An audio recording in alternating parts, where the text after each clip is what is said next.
ஒரு வில்லேஜில் வந்துட்டுருக்கேன். இப்போது பிஏஎல்எல்பி படிச்சுட்ருக்கேன் கரண்ட்டில். ஸோ என் லைஃப்பில் ஃபஸ்ட்டு ஒரு 4 பேர் நான் தேங்க் பண்ணிக்கிறேன். என்ன இந்த உலகத்துக்கு கொண்டு வந்து எங்கள் அப்பா அம்மாக்காக ஒரு கஷ்டம் இருக்குது. ஃபர்ஸ்ட் ஆஃப் ஆல் ஒரு தேங்க் பண்ணிக்கிறேன். நெக்ஸ்ட் என்ன எனக்கு இந்த நியூஸ் ஆஃப் வாய்ப்பை கொடுத்த என்னுடைய பக்கத்தூர்கார், என்னுடைய சீனியர். நான் +1 படிக்கும்போது அவர் +2 படிச்சுட்டு இருந்தாரு. ஸோ அவருக்காக ஒரு தேங்க் பண்ணிக்கிறேன். நெக்ஸ்ட்டு என்ன ஃபர்ஸ்ட் லெவல் இந்த ப்ரிவிலேஜ் முடிக்க வச்ச என்னோட இன்னொரு அப்ளை ஜெகன் சார் அப்படின்னு ஒருத்தர் இருந்தார். அவருக்காக ஒரு தேங்க் பண்ணிக்கிறேன். ஏன்னா அவர் எல்லாம் இவ்வளோ ஜேர்னி பண்ணியிருக்க மாட்டேன். ஸோ நெக்ஸ்ட்டு ப்ரிவிலேஜ் முடிச்சு என்றைக்கும் போக வேண்டியவன். ப்ரிவிலேஜ் அந்த லெவல் முடிச்சுட்டுலாம் நான் வேலைக்கெல்லாம் போயிருக்கேன். ஸோ அதுக்கப்புறம் நியூஸ் ஆஃப்டர் ஏன் பண்ணணும், எதுக்கு பண்ணணும், பண்ணால் என்னெல்லாம் லைஃப்பில் மாறும் அப்படின்னு ஒருத்தர் கூட இருந்து தெரிஞ்சுக்கினேன். ஆக்சுவலாக நான் இந்த ஸ்டேஜில் வந்து நிற்கிற கேரக்டரே கிடையாது. என்னுடைய குணங்கள்லாம் எப்படி அப்படின்னா ரொம்ப செல்ஃபிஷ்,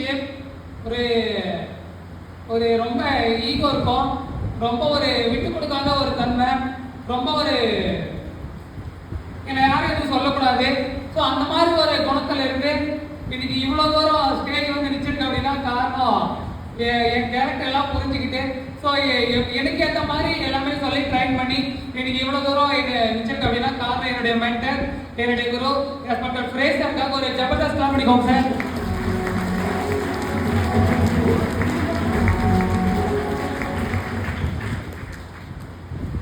நான் ஃபர்ஸ்டே சொன்ன மாதிரி தான் அந்த ஆட்டிடியூட்லாம் இருந்தால் நிறைய டைம் சார் சொல்லியிருக்காரு, இந்த ஆட்டிடியூட்லாம் இருந்தால் உன்னால பெரிய பிஸ்னஸ்மேன் ஆக முடியாதுப்பா அப்படின்னு. ஸோ அதெல்லாம் மாற்றிக்கிட்டே இன்னைக்கு வந்திருக்கேன். இப்பயும் ஒரு கொஞ்சம் இருக்க கண்டிப்பாக இதெல்லாமே இனிமேல் வேரோட மாற்றிப்பேன். ஏன்னா திரும்பவும் அந்த மாதிரி குணத்தை வச்சுட்டு இருந்தேன்னா என்னால் ஒரு நாள் சீஃப் கெஸ்ட் சார் மாதிரி வர முடியாது. ஸோ சார் மாதிரி வரணுன்றது தான் ஆசை. ஸோ அதனால இது எல்லாத்தையும் விட்டுட்டு உங்க முன்னாடி ஒரு கமிட்மெண்ட் எடுத்துக்கிறேன். இனிமேல் நோ ஈகோ, நோ ஆட்டிடியூட், எதுவுமே இல்லை. லைஃப்ல ஜெயிக்கிறத மட்டும் பார்க்க போறேன். ஓகேவா? So thank you sir, thank you sir. So இந்த நியூஸ் ஆர்ட் வாய்ப்புங்க கண்டிப்பாக எனக்கு இது ஒரு வரம் தாங்க. ஏன்னா இந்த வரம் எனக்கு கிடைக்கல அப்படின்னா இவ்வளோ நேரம் நான் என்ன பண்ணிட்டு இருந்தேன்னா எனக்கு 23 ஏஜ் ஆகுது. ஏதாச்சும் ஒரு டிகிரி முடிச்சிருப்பேன். டிகிரி முடிச்சுட்டு ஏதாச்சும் ஒரு கவர்மெண்ட் எக்ஸாம் உட்காந்து இன்னுமே படிச்சுட்டு இருந்திருப்பேன். எங்கள் அம்மா நான் படிக்கிறேன் அப்படின்னா எதுவுமே கேட்க மாட்டாங்க, சரி படுறா அப்படின்னு விட்டுருவாங்க. ஏன்னா அந்த மாதிரி ஒரு பேரண்ட்ஸு இன்ன வரையுமே எதுவும் சொல்ல மாட்டாங்க, இது எவ்வளோ நாள் படி எதுவும் சொல்ல மாட்டாங்க. அந்த மாதிரி ஒரு பேரண்ட்ஸு. ஸோ இருந்தாலும் நான் ஆக்சுவலாக பேசிக்காக நானும் ரொம்ப படிக்கிற பையன். நான் ஆக்சுவலாகவே படிக்க பிடிக்கும், படிச்சுட்டு இருந்தேன் நல்லா தான். ஸோ என்னுடைய பப்ளிக் நிறைய பேர் நீங்கள் +2 முடிச்சுட்டு வந்திருப்பீங்க. உங்களை மாதிரி தாங்க நானும் ஒரு வில்லேஜ்கார பையன். ஒரு +2 முடிச்சுட்டு என்ன பண்ணுறதுன்னா தெரியல. அந்த மாதிரி டைமில் இருக்கிறப்போ தான் எனக்கு இந்த வாய்ப்பு கிடைக்குது.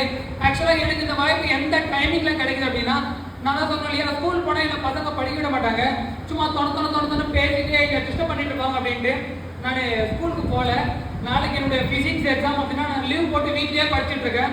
ஸோ அந்த டைமில் நான் சொன்னேன் இல்லையா, என்னுடைய சீனியர் மணிகண்டன் அப்படின்னு யதார்த்தமே என்ன பார்க்குறாரு, ஒரு குரலோட கேட்குது, சக்தி இங்கே வாங்க அப்படின்றாரு. ஆனால் திரும்ப பார்த்து போய் என்ன பண்ணிட்டு இருக்கேன் அப்படின்னு, நாளைக்கு எக்ஸாம் படிச்சுட்டு இருக்கேன், அவ்வளோதான் கூட அவர் கொஞ்சம் பேசணும், வா ஒரு இடத்துக்கு போகலாம் அப்படின்றாரு.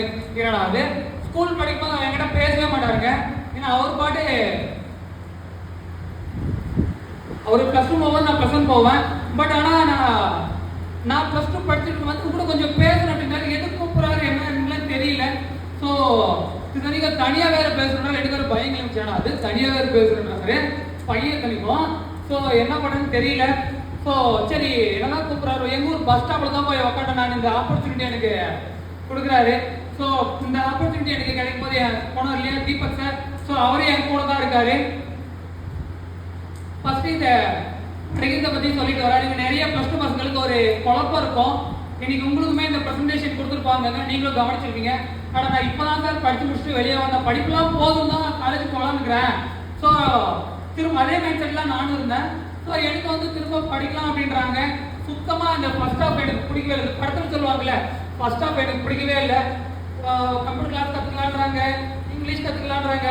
ஸோ இதெல்லாம் உங்களோட திறமையை வளர்த்துக்க எனக்கு போர். ஃபர்ஸ்ட் ஆஃப் ஃபுல்லாக போர், பிடிக்கல, என்ன பண்ணுறது தெரியல, அப்படியே டயர்டாக இருக்கேன். ஸோ அதுக்கப்புறம் ஆல்ரெடி போராக உட்காந்துட்டு இருக்கேன். திரும்பவும் இதுல ஃபீஸ் வேற ஒரு 11,000 கட்டணும்ட்டாங்க. அட நீங்க வேற சார், எங்க சார் போடணும் 11,000 ரூபாய்க்கு, அப்புறம் வீட்டில் அவ்வளோ அமௌண்ட்லாம் தரமாட்டாங்க சார், ஃப்ரெண்டு தான் அப்படி சொல்லிட்டு என்ன பண்றதுன்னு தெரியல. ஸோ அதுக்கப்புறம் இதுக்கப்புறம் இன்னொரு ஆப்ஷன் ஒன்று இருக்கு, இதையும் கவனி அப்படின்னு சொல்றாரு. ஸோ அதுக்கப்புறம் இதுல பணம் சம்பாதிக்கிற வாய்ப்பை ஒன்று சொன்னாங்க. ஸோ அந்த இடத்துல தூங்கி எழுந்துக்கிறேன். ஏன்னா இன்னைக்கு நிறைய ப்ளஸ் டூ பாய்ஸாக இருக்கட்டும் கேர்ள்ஸாக இருக்கட்டும் பணம் தேவைப்படும் அப்படின்ட்டு ஏதாச்சும் ஒரு வேலைக்கு போகலான்னு பிளான் பண்ணியிருப்பீங்க. ஸோ உங்களை மாதிரி தாங்க நானும் ஒரு வேலைக்கு போகலான்னு பிளான் பண்ணியிருக்கேன் அந்த லீவில். பட் ஆனால் எனக்கு இந்த ஆப்பர்ச்சுனிட்டி அவர் பணத்தை பற்றி சொல்லும் போது ஃபர்ஸ்ட் சொல்றாரு உன்னால ஒரு 2,000 ரூபாய் சம்பாதிக்க முடியும் அப்படின்றாரு. ரொம்ப எக்ஸைட்மெண்ட் ஆகிட்டேன். ஏன்னா நான் 2,000 ரூபாய் இது வரையும் அம்மா கையில சுத்திருக்காது. ஏன்னா ஸ்கூல் போகும்போது எனக்கு ஒரே ஒரு 10 ரூபாய் கொடுப்பாங்க பஸ் ஃபேருக்கு. நான் போகும்போது கவர்மெண்ட் பஸ், வரும்போது பிரைவேட் பஸ், ஸ்பெஷல் கிளாஸ் முடிச்சு லேட்டாக வரும்போது அதில் 7 ரூபாய் பஸ் ஃபேர் போக மீதி 3 ரூபாய் போயிடும். பானிபூரி சாப்பிட்னா கூட 4 நாள் அந்த 3 ரூபாய் சேர்த்து வச்சுருக்க அப்புறம் தான் பானிபூரியை சாப்பிட்றது 10 ரூபாய் பசங்க ஸ்கூல் பசங்களுக்கு. ஸோ அந்த மாதிரி இருந்து ஒரு 2,000 ரூபாய் சம்பாதிக்கலாம் அப்படின்றாங்க. எனக்கு ரொம்ப ஒரு குஷி ஆயிடுச்சு. அடுத்து சொல்லுங்க அப்படின்றேன். அடுத்து வராங்க. அதுக்கப்புறம் உன்னால ஒரு 30,000 சம்பாதிக்க முடியும் அப்படின்றாங்க. 30,000 சம்பாதிக்க முடியுமா அப்படின்ற எக்ஸைட்மெண்ட்ல கவனிக்கிற அடுத்து. அதுக்கப்புறம் வந்தா அவனால அடுத்து இன்கம் 1,00,000 சம்பாதிக்க முடியுன்றாங்க, 6,00,000 சம்பாதிக்க முடியுன்றாங்க. ஸோ ஒரே எக்ஸைட்மெண்ட் ஆயிட்டேன். இப்போ சொல்லு நான் என்ன பண்ணணும் அப்படின்னு பிளான்லாம் முடிச்சுட்டு அப்புறம் இப்போ சொல்லுங்க நான் என்ன பண்ணணும் அப்படின்னு கேட்குறேன். காசு பண்ணணும் அப்படின்னா தான் முடியாது. ஏன்னா நம்ம எல்லாருக்குமே காசுனா கொஞ்சம் கஷ்டம் இல்லையா? ஸோ காசு கட்டுட்டாங்க. மணி நீ சொன்ன நான் எல்லாமே பண்றேன், ஆனால் காசு மட்டும் கேட்காம என்கிட்ட ப்ளீஸ், எங்கள் வீட்டில் வரமாட்டாங்க அப்படின்றேன். ஏதாவது ஒன்று ரிஸ்க் சக்தி அப்போதான் உன்னால உன் லைஃப்ல ஏதாச்சும் ஆப்பர்ச்சுனிட்டியை பயன்படுத்தினா தான் நம்ம வளர முடியும் அப்படின்றாரு. சரி மணி நான் வீட்டுக்கு போய் உனக்காக நான் கேட்கணும் அப்படின்னு நான் போல எங்க தம்பி கிட்ட சொல்லி போய் காசு என்னோட அம்மா கிட்ட அப்படின்னு சொல்லி அனுப்பிச்சு விடுறேன். அவன் போய் ஒரு 100 ரூபாய் வாங்கி வந்து கொடுக்குறான். இவ்வளோ தாண்டா குடிச்ச அம்மா 100 ரூபாய் தான் அப்படின்னு. ஏன்னா ஃபீஸ் எவ்வளோ 11,000, 100 ரூபாய் கொடுத்துருக்குது எங்கள் அம்மா. என்னன்னு சொல்லி வாங்கினா இன்னும் வரைக்கும் எனக்கு தெரியாது. சரி தான் 100 ரூபாய் தான் ஃபார்மை ஃபில் பண்ணுறேன். அப்புறமா அட்மிஷன் கொடுத்தேன் ஒரு 2,000 ரூபாய் இருந்தால் கட்டி அப்படின்னு கேட்குறாரு. மணி சரி திரும்ப அவங்ககிட்ட போய் சொல்கிறேன் போய் வாங்கினால திரும்ப அப்படின்னு. அப்போ திரும்ப போகிறான் போய் வாங்கினாடா அப்படின்றேன். திரும்ப என்ன சொல்லி வாங்கினா திரும்ப 2,000 வாங்கினது கொடுத்துட்டான். எனக்கு ஒரே குஷி ஆகி போச்சு. ஏன்னா நான் போடல, நான் கேட்ட தராது. அவங்க கேட்ட சின்ன பையன், எங்கள் அம்மாவுக்கு எப்பவுமே எப்படி தருமா, அவன் வேணா சின்ன பையன் அப்படி சின்ன பையன் கேட்டால் கொடுத்துருவாங்க. அவனை வச்சு அந்த மாதிரி காரியத்தை சாதிச்சுக்கணும். ஸோ 2,000 ரூபாய் வாங்கினது கொடுத்துட்டான். அப்போ 2,000 ரூபாய் கிட்ட அட்மிஷன் போட்டாச்சு. அதுக்கப்புறம் நான் பஸ் ஸ்டாண்டு தான் வரணும் பிளான் கேட்டேன். எங்கள் ஊருக்கார பசங்களாம் பார்த்துருப்பானுங்க இருக்குது. மீதி ஃபீஸ் கட்டுறதுக்கு நான் 2 நாள் கவர்மெண்ட் போய் மீதி ஃபீஸ் கேட்குறேன். எங்கள் ஊருக்கார பசங்களாம் வச்சிருக்கிறாங்க, வேட் வச்சுருக்கிறாங்க. நான் மீதி காசுமா ஃபீஸ் கட்டணும், நான் கிளாஸ் போய் கற்றுக்கணுமா அப்படின்றேன். அந்த 2,000 ரூபாய் கொடுத்தோம் இல்லையா, அது ஃபஸ்ட் போய் வாங்கிடுவா அப்படின்றாங்க. ஏன் எதுக்குமா வாங்கிடுவா சொல்கிறேன் அப்படின்றேன். இல்லை சேரா நீ ஃபஸ்ட்டு காசை வாங்கிடுவா. எங்கள் அம்மா வந்து தம்பி சொன்ன மாதிரி தான் அது பேட்லாம் நிறைய பேசுவோம். அது கேட்டு நேற்று ஈவினிங் கூட செம்ம கேள்வி. ஸோ என்ன பண்ணுறது, அவங்களுக்கு அவ்வளோதான் தெரியும், கெட்டதாக தான் தெரிய மாட்டேங்குது, தெரியாது. நான் நேற்று சாயந்தரம் கூட சொன்னேன், வாழ்க்கையில் ஏதாச்சும் இன்னைக்காச்சும் உருப்படியாக பேசுவோம், ஏமா எப்பயுமே இப்படி நெகட்டிவாகவே பேசிக்கிறேன் அப்படின்னா. ஸோ இன்னும் வரையும் மாறல. ஸோ அவங்களுடைய குணம் அப்படி. ஸோ நாம மாறிக்கலாம், அவங்களுக்கு எந்த மாதிரி நாம மாறிக்கணும். சரி திட்டுமா எவ்வளோ திட்டுன்னு கம்ப்ளைண்ட்டாக ஆய்ப்பாங்க மாட்டேங்கிறது கம்னு. ஸோ அந்த மாதிரி திட்டுறாங்க. காசை வாங்கணும் அப்படின்ட்டு நீ சம்பாதிச்சியா, உனக்கு ஃபஸ்ட்டு 100 ரூபாய் சம்பாதிக்க கையில் ஆகுமா, உனக்கு ஃபஸ்ட்டு எதுனா உங்களுக்கு எது அது எதோ சொல்லுவாங்க, ஒயிட் ஆகுதா பத்துக்குதா அப்படின்னு எதோ கேட்குவாங்க 100 ரூபாய் சம்பாதிக்கிறதுக்கு. ஸோ ஆனால் உண்மையாவே அப்போ என்கிட்ட இல்லை சார், எங்கள் அம்மா சொல்றது உண்மை தான். அப்போ என்கிட்ட 100 ரூபாய் சம்பாதிக்கல வசதி இல்லை தான். ஆனால் இன்னைக்கு நான் டியூஸ் ஆஃபில் 5 லட்சம் ரூபாய்க்கு மேலே சம்பாதிச்சிருக்கேங்க. அதே அன்னைக்கு அந்த திட்டு வாங்கினதுனால. ஸோ பயனோடான்ட்டாங்க. எனக்கு என்ன பண்ணுறதுன்னு தெரியல, எனக்கு சேரணும். சரி நீ இல்லை என்ன என் ஊருக்கார பசங்களாம் தப்பா சொல்றீங்க, இதெல்லாம் நான் ஆல்ரெடி பார்த்துட்டேன், இதெல்லாம் எனக்கு தெரியும், இதெல்லாம் ஏமாத்திடுவாங்க, ஒரு கொஞ்ச நாளுக்கு அப்புறமா ஓடி கம்பெனி இழுத்து விட்டு போயிடுவாங்க அப்படின்னு சொல்லி விட்டுருக்காங்க. எங்கள் அம்மா கிட்ட சொல்லிட்டுருக்காங்க. ஸோ அதனால எங்கள் அம்மா ஜாயின் பண்ண வேணாம் அப்படின்னு சொல்லிட்டாங்க. ஸோ நீங்கள் போய் இந்த மாதிரி சொல்லக்குள்ள உங்களுக்கும் இந்த மாதிரி மேபி நடக்கிறதுக்கு வாய்ப்பு இருக்கோ, கொஞ்சம் சூதானமாக இருந்துக்கோங்க சரியா. ஸோ அதுக்கப்புறம் மீதி பணத்துக்கு என்ன சார் பண்ணீங்க அப்படின்னா, எங்களுடைய ஃப்ரெண்ட்ஸ் கிட்ட நான் ஆக்சுவலாக 1 to 5 ஒரு ஸ்கூல் படித்தேன், 6th 7th 8th ஒரு ஸ்கூல் படித்தேன், 9th 10th ஒரு ஸ்கூல் படித்தேன், ப்ளஸ் 1 ஒரு 4 ஸ்கூல் படித்தேன். 4 சர்க்கிளில் ஃப்ரெண்ட்ஸ் இருக்காங்க. எல்லாருக்கிட்டையுமே போய் ஒரு ஸ்கூலில் 10 பேர் கூட 40 பேர் இருப்பாங்க இல்லையா, சரி ஒருத்தர் 200 ரூபாய் தந்தால் கூட 8,000 வந்துருமே, நம்ம கிளாஸ் ரெடி ஆயிருமே அப்படின்ட்டு ஒவ்வொருத்தருடையும் 100 ரூபாய்லாம் கணக்கு கேட்டுக்கிறேன். எவ்வளோக்குதுன்னு கேட்டா 50 ரூபா குதிரா அப்படின்றேன். அமுச்சுடுறானா இல்லை இருக்கே வேண்டா அப்படின்றான். இன்னொரு சில பேர் இப்போதாண்டா அமுச்சுடுறா, ஒரு கொஞ்ச நேரத்துக்கு முன்னாடி கேட்டவளோ ஒரு கொடுத்துருப்பனே காசு அப்படின்னு சொன்னானுங்க. ஸோ ஒரு ரூபா கூட ரெடி பண்ண முடியல. அதுக்கப்புறம் என்ன பண்ணுறேன்னு தெரியல. எனக்கு டியூஸ் அவங்களை ஜாயின் பண்ணணும்னு ஒரு முடிவு, பணம் சம்பாதிக்கணும்ல. ஸோ அதுக்காக ஒரு முடிவு பண்ணிட்டேன். பட் ஆனால் காசு என்ன பண்ணி ரெடி பண்ணுறதுன்னு தெரியலங்க. அதுக்கப்புறம் மீது எங்கள் சொந்தக்காரங்கிட்டலாம் கேட்க ஆரம்பிக்கிறேன். அவங்களும் சப்போர்ட் பண்ண கிடையாது. கடைசியாக அடிச்சு பிடிச்சி ஒரு பெரியமா கிட்ட ரிஸ்க் எடுத்து வாங்கி ஜாயின் பண்ணியாச்சு டியூஸ் சாப்பிட்டேன். டியூஸ் சாப்பிட்டு உள்ள வந்துட்டு பாருங்க, டியூஸ் சாப்பிட்டுக்குள்ள வரதுக்கே இவ்வளோ நெகட்டிவ்னா உள்ள வந்ததுக்கப்புறம் நிறைய நெகட்டிவ் பண்ணானுங்க. பொண்ணுல ஒரு சின்ன ஒரு எக்ஸாம்பிள் மட்டும் சொல்ல பாருங்க. டியூஸ் சாப்பிட்டு உள்ள வந்ததுக்கப்புறம் நான் ஆஃபீஸ் பண்ண டக்லாம் பண்ணல. இன்னைக்கு ஆஃபீஸ் போகிற எல்லாருமே நல்லா டக் பண்ணிட்டு டீசெண்டாக இருக்காங்க. பட் நான் டக் பண்ண அப்புறம் எனக்கு ஒரு கில்ட்டி ஃபீல் ஆகி போச்சு. ஏன்னா அது எல்லாருமே ஷூ போட்டு இவ்வளோ டீசெண்டாக இருக்காங்க, நான் மட்டும் இப்படி வந்துக்கிறோம்லே எனக்கே ஒரு அசிங்கமாகி போச்சு. அடுத்த நாள் போகும்போது நானே ஷூவை போடணும், ட்ரெஸ் போட டீசெண்டாக டக் பண்ணிட்டு போகிறேன். இதுதான் எனக்கு டியூஸ் ஆஃப் சொல்லி கொடுத்துட்டு, என்னை யாரும் அடிக்க கிடையாது, என்னை யாரும் கிட்ட கிடையாது, என்னை யாரும் டக் பண்ணிமான்லாம் சொல்லல. ஆட்டோமேட்டிக்காக நானே அவங்கள பார்த்தே கற்றுக்கணுங்க. ஸோ இதுதான் டியூஸ் ஆஃப் எனக்கு சொல்லி கொடுத்த விஷயம். ஸோ அதுக்கப்புறம் இந்த எங்க டக் பண்ணி வரும்போது இந்த ஊர்ல இருப்பானுங்கல்ல எங்க ஃப்ரெண்ட்ஸு, எங்க ஏரியாக்கார பசங்க, எங்க தெருக்கார பசங்க, இவங்கெல்லாம் என்ன பண்ணானுங்க அப்படின்னா சிரிக்கிறாங்க. இது இந்த வாய் மூணு சிரிப்பு இல்லையா, அந்த மாதிரி நல்லா சிரிக்கிறானுங்க. எனக்கு தெரியுது, ஓ நம்ம ட்ரெஸ் கோட் நல்லா இருக்க மாட்டேங்குது, நீங்க டக் பண்ணி போறாங்க, அதனால எல்லாம் ஒரு எக்ஸைட்மெண்ட்டா இருக்காங்க அப்படின்னு பார்த்தா ஆஃபீஸ்க்கு வந்து பார்க்கும்போது தான் தெரியுது ஷூ எல்லாம் மாற்றி மாற்றி போட்டு வந்துக்கிறேன். எனக்கு தெரியல எப்படி போகிறதுன்னு. ஸோ அதனால தான் இது அப்பயே சொல்ல நான் மாறிக்கிட்டு பண்ணாதா அதுக்காக சிரிச்சிருக்கானுங்க. ஸோ அது கூட எனக்கு தெரியல. ஸோ ஒரு ட்ரெஸ்ஸிங் சென்ஸ் கூட ஒரு பண்ண தெரியாம தான் டியூஸ் ஆஃப்குள்ள வந்திருந்தேன். பட் நான் கொஞ்சம் கொஞ்சமாக டெவலப்மெண்ட் ஆகியாச்சு. ஸோ இந்த டியூஸ் ஆஃப்குள்ள பேரண்ட்ஸ் நிறைய பேர் வேணான்னு சொல்லிட்டாங்க. சொசைட்டியா இருக்கட்டும், இங்க சுத்திக்கிறவங்க எல்லாருமே வேணாம், இது பார்த்துட்டேன். இப்ப ஒரு டாக்டர் கிட்ட போறாங்க, நாம அந்த டாக்டர் ஆல்ரெடி பார்த்த டாக்டர் தானே, திரும்ப எனக்கு உடம்பு சரியில்லை அந்த டாக்டர் போனா தானே சரியாகும். இப்ப நீ ஆல்ரெடி டியூஸ் டாக்டரை பார்த்துட்டு என்ன பார்த்துட்டா என்ன, ஏன் நான் திரும்ப ஜாயின் பண்ணி கத்துக்கூடாதா? கத்துக்கலாம்ல. ஸோ இந்த மாதிரி யோசிக்கலாம். அவங்க ஆல்ரெடி பார்த்தா அது வேணான்றாங்க, சரியா? ஸோ அவங்க என்ன சொல்லி நம்மளே கொலைப்படுறது இல்லை, பேரண்ட்ஸை போய் கொலைப்படுறாங்க, அவங்க நம்மளை பிடிச்சி கிட்டிங் நடப்பாங்க, சரியா? ஸோ உங்க வாழ்க்கையில நீங்க ஒரு முடிவு எடுத்து நீங்க அந்த முடிவுல ஸ்ட்ராங்கா இருந்தா மட்டும்தான் உங்களுக்கு இந்த மாதிரி ஒரு ஸ்டேஜ் கிடைக்குங்க, சரியா? ஸோ அதுக்கப்புறம் இந்த டியூஸ் ஆஃப்ல நான் பிஃபோர் டியூஸ் ஆஃப் நான் போன ஊர்லாம் நீங்களே கேள்விப்பட சிரிச்சுவீங்க.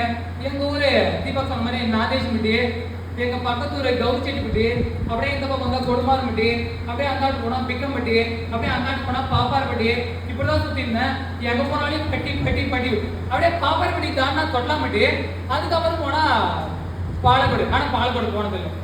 உண்மையுமே நான் டியூஸ் ஆஃப்ல ஃபீல்ட் ஒர்க் பண்ண மாதிரி தான் பாலக்கோடே போயிருக்கேன். அது டியூஸ் ஆஃப்ல சேர்ந்துட்டு எங்க ஊருக்கு 20 கிலோமீட்டர் டிஸ்டன்ஸ் தான். ஏன்னா பட்டியோட இந்த பெண்ணகர் லைன் போனா குலாத்திரமட்டி, வனாட்டிப்பட்டி, சரியா இல்லையா? ஸோ இப்படிதான் என்னோட ஜேர்னி இருந்தது. ஆனா அதே டியூஸ் ஆஃப்க்கு அப்புறம் நல்லா தெளிவா தெரிஞ்சுக்கோங்க. நான் ஃபர்ஸ்ட் போனேன்னு ஏற்காடு, பேரை பாருங்க எவ்வளவு அழகா இருக்கு ஏற்காடு அப்படின்னு. ஸோ இந்த இடத்துக்கு போயிருக்கேன். அப்புறமா ஊட்டி போயிருக்கேன். ஸோ தமிழ்நாட்டுக்கு சென்னை டியூஸ் ஆஃப் பண்ணிட்டோம் தான் ஃபர்ஸ்ட். டெல்லி போகும்போது போனோம். பெங்களூர் ஃபர்ஸ்ட் டியூஸ் ஆஃப் பண்ண போயிருக்கீங்க. ஏங்க நிறைய இங்க எத்தனை பேர் இருந்தோம் நான் ரயில்வே ஸ்டேஷனே போனதில்லைன்றீங்க. நான் ஒன்றும் ரயில்வே ஸ்டேஷனே போனதில்லை சார். பாருங்க விழுப்புரா, சரி ஓகே, உங்களை மாதிரி தாங்க நானும் டியூஸ் ஆஃப்க்கு முன்னாடி ரயில்வே ஸ்டேஷன் கூட போனதில்லைங்க.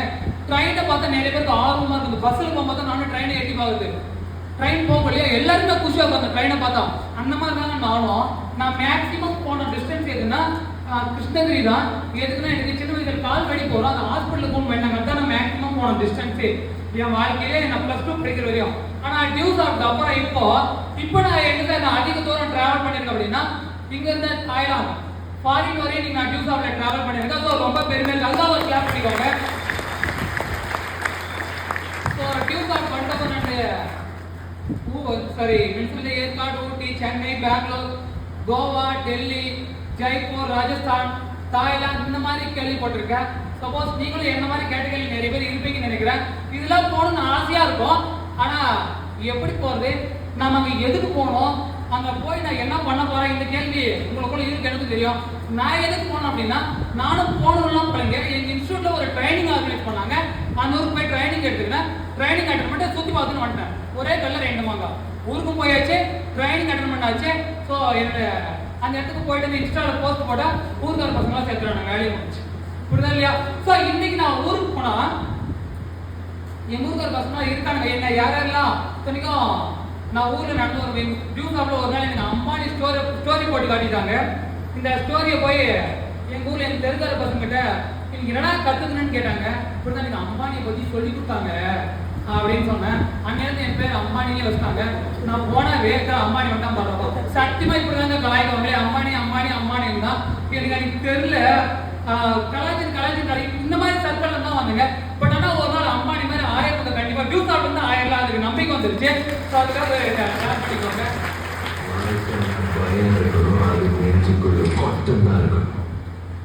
அந்த சொன்னாங்க இல்லையா அந்த அம்பானி அம்பானி ஒருத்தர் கலாச்சா இல்லையா, அவன் என்ன பண்ணிட்டு இருக்கான் தெரியுமா? இப்ப நான் இன்னைக்கு ரீசெண்டா ஒரு கொஞ்ச நாள் முன்னாடி கூட பார்த்தேன். இங்கதான் செம்மண்ட குப்பத்துல ஒரு மேஸ்திரி வேலை, ஒரு பில்டிங்க்கு மேஸ்திரி வேலை செய்யறதுக்கு ஒரு இப்ப வெயில்ல போறான் ஒரு மாதிரி எதுக்கு அவனை பத்தி வேலை சொல்லிக்கிறேன் அந்த மாதிரி இருக்கான். பட் ஆனா இன்னைக்கு பாருங்க லூயிஸ் பிலிப்ஸ் என்னுடைய பிளேசர் லூயிஸ் பிலிப்ஸ் இன்னைக்கு போடுறது எல்லாமே புது ட்ரெஸ் தான். ஸோ இந்த மாதிரி லைஃப் ஸ்டைல நான் வாழ்ந்துட்டு இருக்கேன். ஸோ அவன் வாழ்நாள் நினைச்சா கூட அவன் எங்கேயுமே போக முடியாது. ஏன்னா அவ்வளோதான் தருமபுரிக்குள்ளேயே சுற்றி நடக்க வேண்டியதான் அவன் லைஃப். சரியா? ஸோ நான் இந்த டியூஸ் ஆஃப் ஆப்பர்ச்சுனிட்டியை நான் ஓனா ரிஸ்க் எடுத்து நான் டிசிஷன் எடுத்து நான் பண்ணதால எனக்கு இந்த மாதிரி ஒரு வாழ்க்கை கிடைச்சிருக்குங்க. டியூஸ் ஆஃப்ல வந்துட்டு அப்புறம் சார் இன்னைக்கு என்னென்னலாம் சார் கத்துக்கிட்டீங்க அப்படின்னா, ஏன்னா நான் இன்னைக்கு ஸ்டேஜ் என் +2 படிக்கும் போதுங்க எங்க கெமிஸ்ட்ரி மிஸ் ஸ்டேஜில் இந்த ஒரு டாபிக் கொடுத்து நீ ஒரு டாபிக் செமினார் எடுறான்ட்டாங்க. அந்த செமினார் எடுத்து கூட எனக்கு தெரியலங்க. நான் நல்லா படிப்பேன் தான், ஆனால் எனக்கு பேச தெரியாது. நல்லா தெளிவாக என்ன மாதிரி நிறைய பேர் இருக்கீங்க, சூப்பராக படிப்பீங்க. ஆனால் ஸ்டேஜ் ஏறி பேசுறது கை கால ஒதுரு கிளம்பிக்கும். அந்த மாதிரி நான் ஸ்டேஜ் ஏறி சக்தி பிரகாஷ் வேணா நீங்கள் போர்டு கூட யூஸ் பண்ணிக்கோங்க அப்படின்னு சொல்கிறாங்க. நீங்கள் வேற நம்மளோட புக்கே கடை எனக்கு பிடிக்கும் போது ஸோ அந்த வாய் திணறுது, அப்படியே கடை வாய்ஸ் வருது, ரிமைன் தரல. ஆனால் இன்னைக்கு டியூஸ் ஆஃப்ல உங்க பாருங்க நீங்க ஒரு 500 பேர் இருந்தாலே உங்க முன்னாடி டைம் அடிச்சு பேசிட்டு இருக்கு இல்லையா? ஸோ இந்த பேச்சு திறமையோ இந்த ஸ்டேஜில் கற்றுக்க எனக்கு ஸ்டேஜ் ஃபியர் எனக்கு போயிடுச்சுங்க. ஸோ இதை தான் நாங்கள் டியூஸ் ஆஃப்ல கற்றுக்கலாம். இதை தான் எனக்கு சொல்லி கொடுத்தாங்க.